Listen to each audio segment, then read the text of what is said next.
எங்கே பாரு, எங்கே பார்த்து சொல்லு ஆயாக்கு.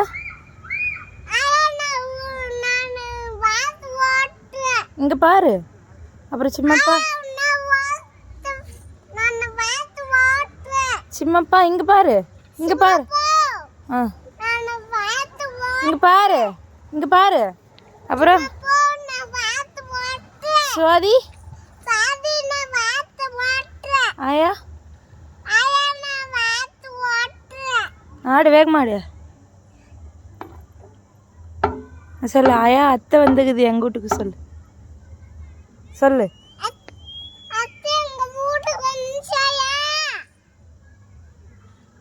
அப்புறம் என்ன வாங்கி அனுச்சியா அத்தனை? இன்னொன்னுக்கு இது வீட்டில் சாப்பிட்டியா ஆயா கேளு. இங்கே பார்த்து கேளு. தாத்தா கேளு.